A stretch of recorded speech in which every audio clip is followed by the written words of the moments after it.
There are mornings when you wake up not because of an alarm, but because of an unnameable emptiness. You stare at the ceiling, thinking nothing, but feeling no peace either. No one has criticized you. Nothing terrible has happened, and yet, inside, something is quietly slipping away a version of yourself you once believed was real. You wonder, when did I start living just to please others like this? And the answer is, the moment you began talking too much and stopped listening to yourself. We live in an era where silence has become unnatural. People share every step, every meal, every half-formed thought. Not because they seek connection, but because they fear being forgotten.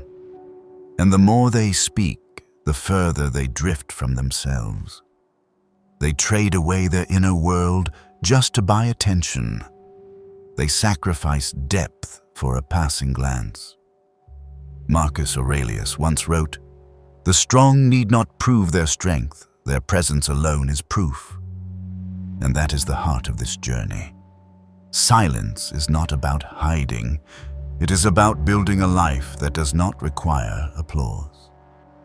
In this video, we will explore 7 cold, clear principles of Stoic philosophy. Principles that will teach you how to focus your energy inward, how to stand firm in silence, and how to make others retreat without saying a single word.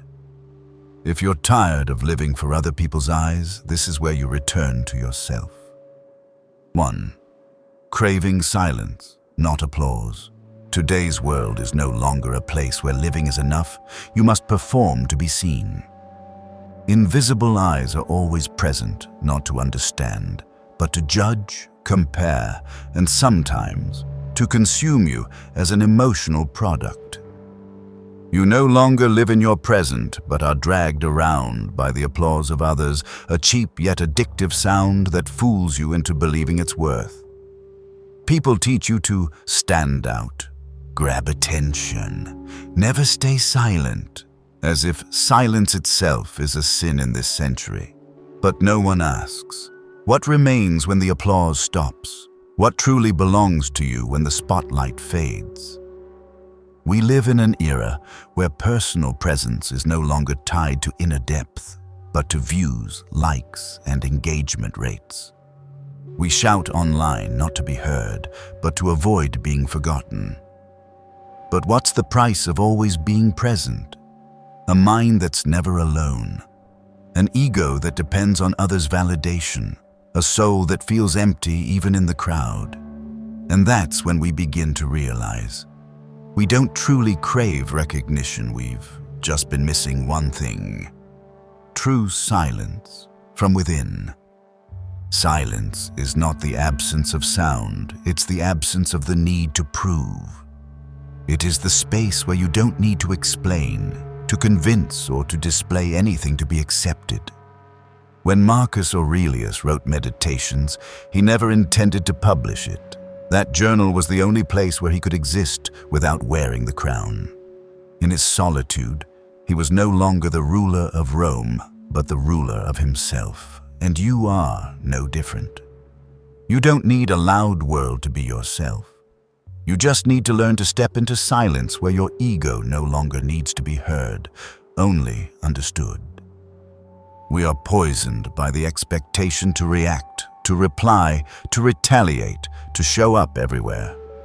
But the wise always know. Real value doesn't lie in what you can do. It lies in what you choose not to do. People will always prefer someone loud because they're predictable, easy to exploit, easy to swallow. But it's the quiet ones, the ones who don't need to speak to prove themselves, who make the world pause. Because silence is the language of power that doesn't perform. It is the realm where you don't need consensus because you've already made peace within. When you begin to crave silence, it means you've gone far enough in the journey of proving yourself to realize that all outside validation is borrowed. There comes a time when you no longer want to prove your success, you just want to preserve your peace. No longer want to stand out, you just want to stay whole. No longer need applause, you just need a quiet space to hear yourself breathe. And that's the sign you're returning. Returning from the long performance called living for approval. The world will not pause for you to find silence. You must withdraw deliberately. Be brave enough to reject meaningless conversations, invisible performances, and the need to show up in every gaze. Be calm enough to choose solitude over artificial noise. Be wise enough to know, when you no longer appear, people don't forget you, they finally begin to remember you, not because you impressed them, but because you forced them to confront the void you left behind. We don't need many to listen. We just need ourselves to listen. And to do that, you must be silent. Not the passive silence of the resigned, but the active silence of someone who understands. You don't need applause to prove anything. You just need a foundation strong enough to stand even in the dark, even when no one is watching. Because in the end, only one kind of person lasts, not the one most praised, but the one most peaceful amid praise. 2. Act like no one cares because no one cares. We grow up under the illusion that someone is always watching us, judging us, even determining our worth through every action. That fear runs so deep that many stop living by instinct and begin living as if on a stage that never closes its curtain. They weigh every word, edit every behavior, calculate every choice, not because they want to, but because they believe someone out there is watching. But the truth is, no one cares as much as you think. No one spends as much time thinking about you as you imagine. And it's only when you truly feel that truth that you begin to be free. A bruised ego always wants attention, but deep maturity begins when you realize you are just a nameless part of this world. You are not the center, and you don't need to be. No one tracks your every step like you believe. No one replays your mistakes for hours in their heads. They're too busy wrestling with their own insecurities. And knowing this doesn't diminish you, it liberates you. It frees you from performance, frees you from the burden of always being right, always being impressive, always being liked. It frees you to act without approval. When Marcus Aurelius wrote, "Waste no more time arguing about what a good person should be one," he wasn't just urging you to stop persuading others. He was pointing to something deeper, that your transformation doesn't need someone else's belief to be valid, that your actions don't need to be seen to be worthy. A good deed, a right decision, a quiet step forward retains the same value, witnessed or not. It's in anonymity that the true nature of a person is revealed. Act like no one cares, because no one cares is the ultimate form of self-mastery. It's not bitterness or apathy. It's serenity, when you no longer need others' eyes to feel complete. When you still choose to hit the gym at 5 a.m., even if no one praises your discipline. When you still do good work, even if no one says thank you. When you say no to what's wrong, even if no one's watching. These acts may not make you stand out, but they make you real. And real is always worth more than impressive. There's a paradox. When you stop trying to impress, you actually begin to impress. When you stop living to please, you become harder to manipulate. When you stop fearing disapproval, you begin making better choices. Because you no longer ask, "What will they think?" You ask, "Do I believe this is right?" And that kind of conviction is what finally draws attention, but by then, you no longer need it to feel worthy. The modern world teaches you to show up, to make an impact, to never be forgotten. But Stoicism teaches something else. It doesn't teach you to be important, it teaches you not to be dependent.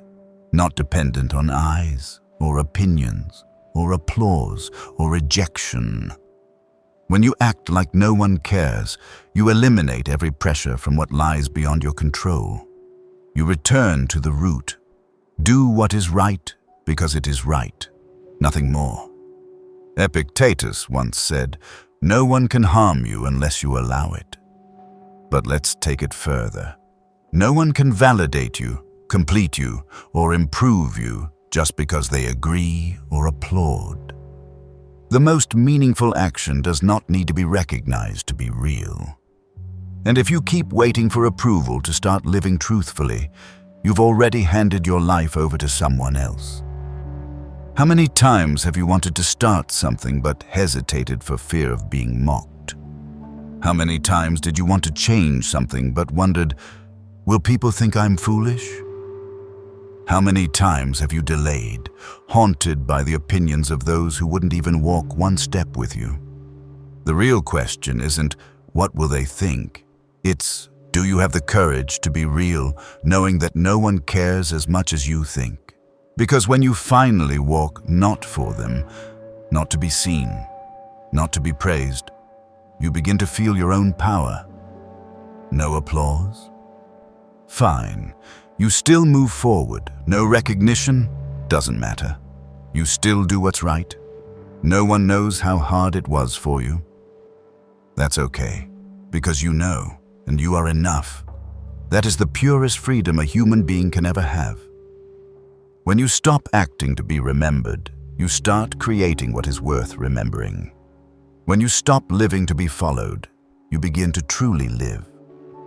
Acting like no one cares is not a cold life, it is a reminder. You don't need an audience to live a meaningful we.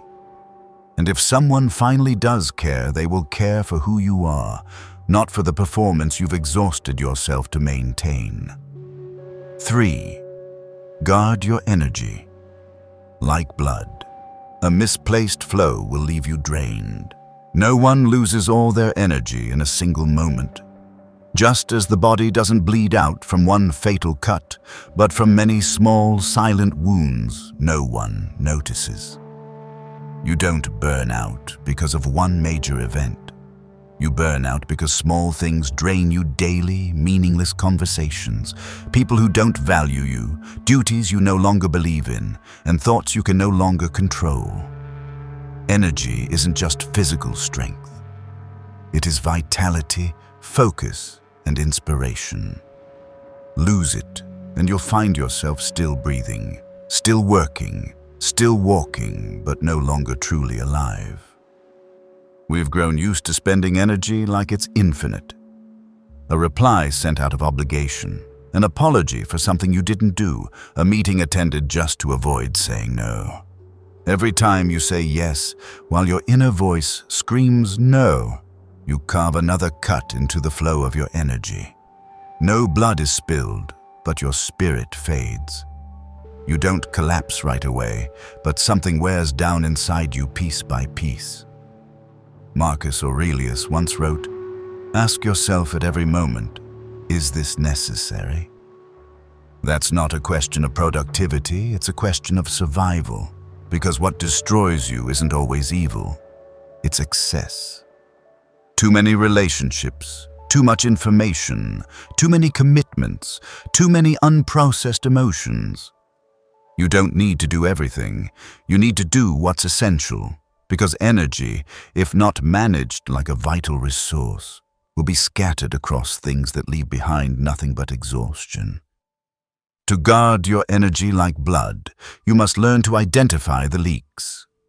Who is draining you? What leaves you anxious after every interaction? Which tasks make you pretend to be someone you're not? What environment makes you wake up with nothing to look forward to? Misplaced energy doesn't create results, it only creates emptiness. It's the feeling of finishing a long day but not remembering what you actually did. It's a fatigue not born of work but of misdirection. Epictetus taught, "It's not that we have a short time to live, but that we waste much of it." Every action requires energy to operate. Every word, every reaction, every interaction, it's all a cost you pay with your life force. And if you don't learn to allocate it deliberately, don't be surprised when life feels like it's happening to you, a life where you're left with fragments of time and scraps of energy after giving the best of yourself away. Reflect on your day. How much time did you spend on things that truly nourished you? How many people did you talk to without wearing a mask? How many tasks did you complete for yourself, not just to maintain an image? If those numbers are too low, you're bleeding energy. And a body that loses blood won't go far. A mind that loses energy won't think deeply. A soul that loses its fire won't live truthfully.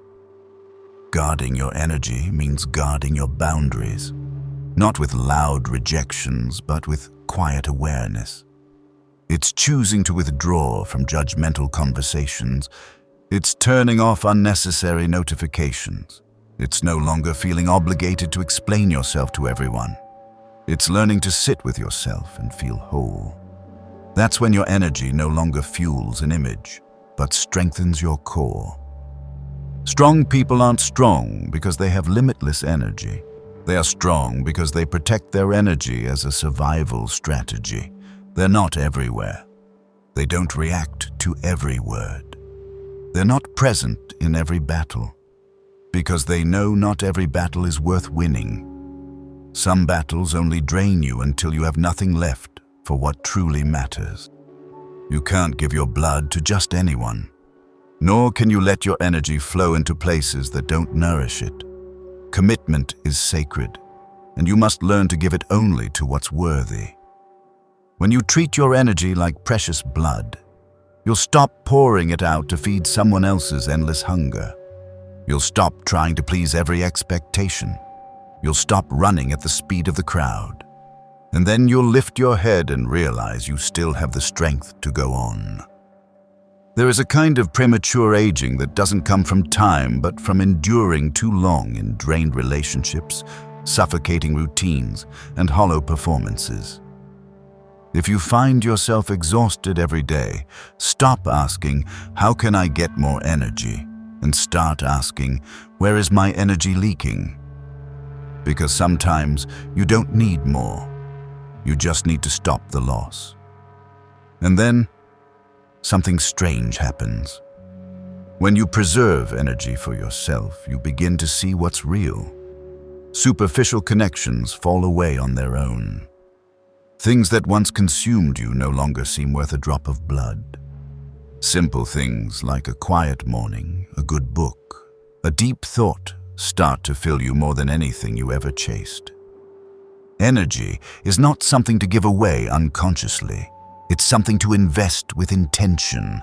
And like any great investment, you need a strategy. You need principles. You need clarity to know where your blood should flow and where it must dry up. 4. Kill the mirror that reflects you, because it's just an illusion. You think you know who. 5. Observe like a predator. Don't react like the weak. There's a kind of presence that doesn't make noise, yet always makes people wary. The kind of person who walks into a room without saying a word and still shifts the atmosphere. Not because they're aggressive, not because they dominate, but because they observe. They see everything with a calm, cutting clarity, without judgment, without haste. Yet nothing escapes their gaze. That is the power of the observer, not to react, but to read the field. Not to impress, but to perceive the essence of what's unfolding. Like a predator in the forest, it doesn't strike the moment it spots prey. It observes. It steps back. It holds its breath. And then, when the timing is precise, with a single lunge, everything ends. Modern people have lost the ability to observe because they're too busy reacting. They're dragged around by every word, every expression, every raised eyebrow. A single post online can ignite their anger. A comment is enough to break them down. A rumor makes them spring up in defense. They live like metal that sparks at the slightest touch. But a strong mind does not react that way. A mature soul doesn't allow emotion to take the lead. Strength is not reacting fast, it's being calm enough not to react at all. Epictetus said, "When someone injures you with words, know that it is your judgment of them that causes the pain." You don't have to nod at every opinion, nor do you have to strike back at every attack. You just need to observe and let things pass as they are. Observation gives you time to understand. Observation gives you distance to choose. Observation grants you autonomy rather than letting you be dragged by fleeting emotions. And if you're patient enough to observe, you'll see things the loud never even notice. The weak always think that immediate action shows strength. But predators don't make noise. They don't speak before they bite. They make no announcements. Their silence signals focus. Their observation is the warning. And you should learn to be present like that. Walk into a room not to speak, but to sense. Not to perform, but to analyze. Not to impress, but to perceive what others haven't yet realized. In the most explosive moments, the wise choose to step back. Not because they're afraid, but because they know. Reactions made in anger are the cheapest kind. They lack depth. They lack strategy. They don't reveal truth, only echo past wounds. And the Stoic does not allow themselves to become a speaker for their pain. They choose to observe, to see what lies hidden. They choose silence to preserve control. They choose to slow down so they won't become predictable. You'll begin to notice one thing. Those who react quickly are often the easiest to control. Just one insult they explode. One provocation they lash out. One misunderstanding they rush to defend. And what does that mean? It means they've lost control of themselves. Others only need to push the right button and they're triggered. That's not strength. That's a trap disguised as being authentic. But in truth, uncontrolled reaction is the signature of an undisciplined, fragile mind. Meanwhile, the observer, the one who chooses their responses deliberately, is always in control. They don't get swept up in others' emotional waves. They don't jump into every argument. They don't get pulled by unreasonable demands. They guard their silence like sacred ground. And from that place, they act not quickly, but precisely. Not to retaliate, but to conclude. Not to prove, but to set boundaries. Those who react quickly feel triumphant for a moment. But the observer wins the entire journey. The reactive person often speaks what they don't truly mean. The observer only speaks what's essential. The reactive sees only the surface. The observer reads the deeper motives. And in a world full of manipulation, only the observer sees what's a real strike and what's a trap dressed as goodwill. You don't need to become a cold machine, but you do need to be someone who's not easily stirred. You need to learn how to stay still when everything around you starts to shake. You must develop a calm sharpness, like a predator in the dark, waiting for the moment. Because the less you react, the more you'll see. And the more you see, the better you'll choose. 6. You don't need to be known. You need to know yourself. We live in an age where everyone wants to be seen. An action without a photo feels as if it never happened. A thought left unshared feels as if it never existed. People no longer have the patience to live quietly because they fear being forgotten. But the true danger isn't that others don't know you. The real danger is that you don't know yourself, so you constantly need the world to confirm it for you. People often ask, "What do others think of me?" As if the answer could somehow change their worth. They adjust their behavior to please the crowd. They revise themselves like an unfinished project. Each compliment is a new layer of paint. Each like is a brick in the wall of self-worth. But when no one's watching, everything collapses. Because it wasn't built on a real foundation. It was built from external eyes that always shift, eyes that have never been honest enough to define who you are. The one who knows themselves doesn't need to be known. Not because they disdain recognition, but because they don't rely on it to live. They know what keeps them grounded in the storm and what's just harmless wind. They don't live to impress. They live to understand every layer of their being, both the powerful and the dark parts. They don't need to react quickly, don't need to show up at the perfect time, don't need to be part of every conversation, because the most important thing has already happened within. They've realized who they are, and they are enough. Marcus Aurelius once wrote, "Dig deep within yourself. There is a wellspring inside you if you can find it. But you won't be able to go inward if you keep reaching outward for permission to exist." Knowing yourself is a lonely journey without spotlights, without an audience. It carries no title to boast, no certificate to prove. It only has one thing, the heavy silence when you stand alone and feel no fear. You don't need to be known, because being well known doesn't mean knowing oneself. But the one who knows themselves, even if no one knows their name, can still live with such peace that the world goes quiet in their presence.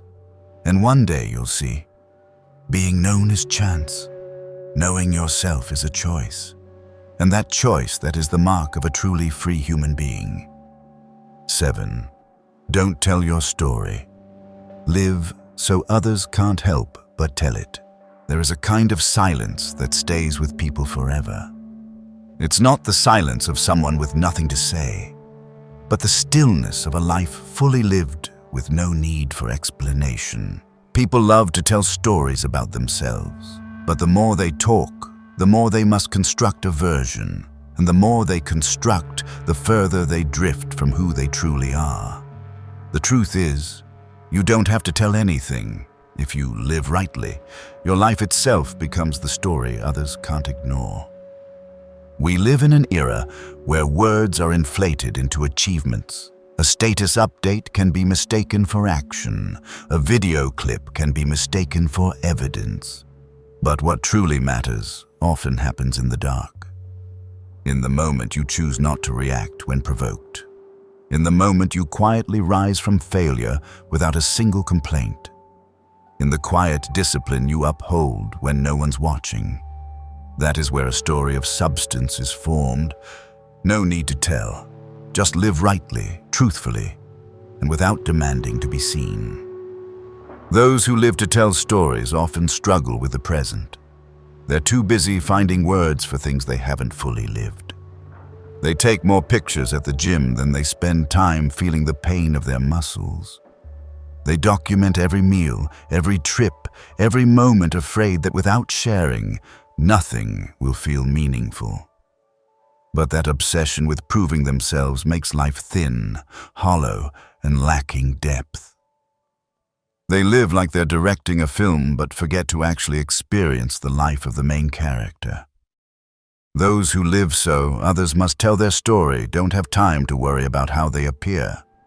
They're too busy training their inner world, overcoming their own darkness, and holding steady when the world around them collapses.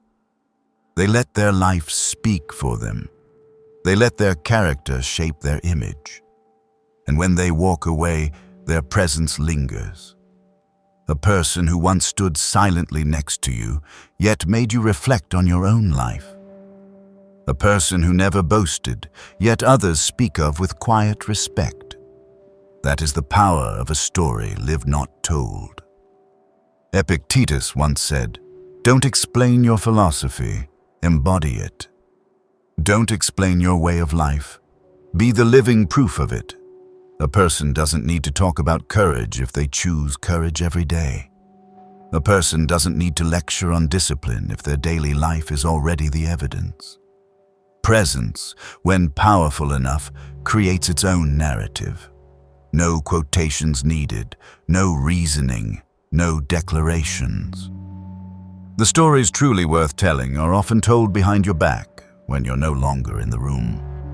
Because that's when people stop performing Stop flattering, and what remains is real. And that reality either earns respect or forces people into silence out of shame. And if one day no one says anything about you, that's okay. Because the greatest story is not in someone else's memory. It's in your own gaze when you look into the mirror without flinching. It's in your chest where no one can see, but you know clearly that you didn't betray yourself. That is the quietest yet deepest reward of a life lived truthfully without ornament, without the need for recognition. Don't tell your story.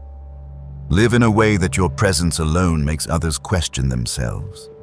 Walk so straight that even if no one follows, they can't deny your path is one worth walking. Let your silence echo louder than 1,000 words. And remember, storytellers may forget, but the one who lives authentically leaves behind a trace that cannot be erased. Cheapest kind, they lack depth, they lack strategy. They don't reveal truth, only echo past wounds. And the Stoic does not allow themselves to become a speaker for their pain. They choose to observe, to see what lies hidden. They choose silence to preserve control. They choose to slow down so they won't become predictable. You only need to push the right. Begin to notice one thing. Those who react quickly are often the easiest to control. Just one insult they explode. One provocation they lash out. One misunderstanding they rush to. There's a wellspring inside. Defend. And what does that mean? It means they've lost control of themselves. Others only need to push the right button and they're triggered. That's not strength. That's a trap disguised as being authentic. But in truth, uncontrolled reaction is the signature of an undisciplined, fragile mind. Meanwhile, the observer, the one who chooses their responses deliberately, is always in control. They don't get swept up in others' emotional waves. They don't jump into every argument. They don't get pulled by unreasonable demands. They guard their silence like sacred ground. And from that place, they act not quickly, but precisely. Not to retaliate, but to conclude. Not to prove, but to set boundaries. Those who react quickly feel triumphant for a moment. But the observer wins the entire journey. The reactive person often speaks what they don't truly mean. The observer only speaks what's essential. The reactive sees only the surface. The observer reads the deeper motives. And in a world full of manipulation, only the observer sees what's a real strike and what's a trap dressed as goodwill. You don't need to become a cold machine, but you do need to be someone who's not easily stirred. You need to learn how to stay still when everything around you starts to shake. You must develop a calm sharpness, like a predator in the dark, waiting for the moment. The more you'll see, and the more you see, the better. 6. You don't need to be known. You need to know yourself. We live in an age where everyone wants to be seen. An action without a photo feels as if it never happened. A thought left unshared feels as if it never existed. People no longer have the patience to live quietly because they fear being forgotten. But the true danger isn't that others don't know you. The real danger is that you don't know yourself, so you constantly need the world to confirm it for you. People often ask, "What do others think of me?" As if the answer could somehow change their worth. They adjust their behavior to please the crowd. They revise themselves like an unfinished project. Each compliment is a new layer of paint.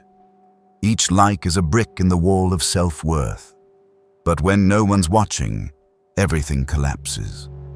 Because it wasn't built on a real foundation. It was built from external eyes that always shift. Eyes that have never been honest enough to define who you are. The one who knows themselves doesn't need to be known. Not because they disdain recognition, but because they don't rely on it to live. They know what keeps them grounded in the storm and what's just harmless wind.